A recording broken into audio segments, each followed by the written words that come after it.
स्त्री अभिमान. भीमा शेजारच्या गावात हनुमंतबरोबर कुस्ती जिंकला. त्याला खांद्यावर घेत गावकऱ्यांनी मिरवणूक काढली. त्याची आई आणि लहान बहीण साळू दारात वाट पाहत होते. भीमाला मिरवत आणत होते. पुढे एक जण विजयाचा भगवा नाचवत होता. अय, मला बी नाचवायचा हा झेंडा, लय आवडतं बघ मला. आणि भैयासारखी कुस्ती बी खेळायची आहे.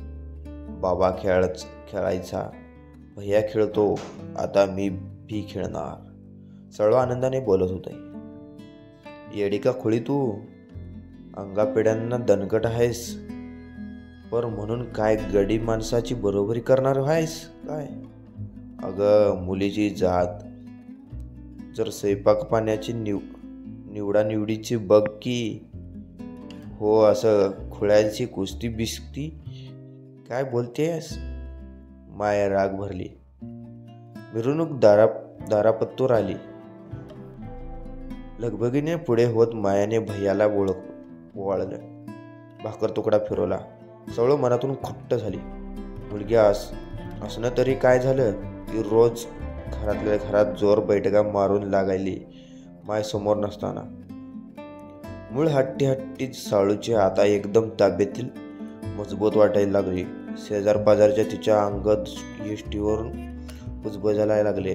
पोरीच्या जातीला नाजूकपणा हवा, हीच लग्न तरी असं व्हायचं? बया, जरा हनून कुठं बायपण नाही अंगात. पाऊस रपरप पडत हो न व्हा. नदीला होई पाणी व्हायलं. पार पुला पुतूर. छोटा फुल पाण्याखाली गेला. नदी कडाची वस्तू पाणी भरली. घरच्या घरी पाणी खाली गेलं. सगळीकडे बोंबाबोंब सुरू झाली. गावातील लोक मदतीला धावली. साळूही पळाली. माय नको नको म्हणून असताना गडी माणसासारखं बरोबरी साळूचं स्वतःचा जीव धोक्यात घालून इतरांना जीव वाचवण्याचं काम केलं. कित्येक मायलेकीच्या हाताने भक्कम आधार देत सुखरूप वरच्या अंगाला घेऊन आली.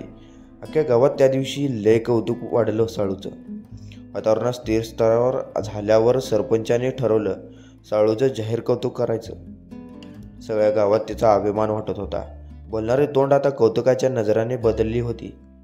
लेकीबाळीकडे बघण्याचा दृष्टीही. आता साळूला कुणी कुस्ती करून बोलणार नव्हते. समारंभातून बैलगाड्यातून केशरी फेटा घातलेल्या साळूचा मिरवणूक आणत होते.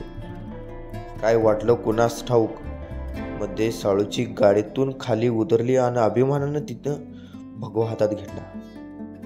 एक अनामिक लहर सर्वांगारात पसरली आणि बेभान होऊन ती भगवा उंच आकाशात धरून नाचवू लागली. मिरवणूक घरापर्यंत आली. डोळ्यात कौतुकाचे आनंद सुरू घेऊन माय तिला औक्षांत करण्याचा दारात उभी होती. दिव्याच्या ज्योतीचा अभिमानाचा ताकदीचा केशरी उजेड घराभर पसरला होता.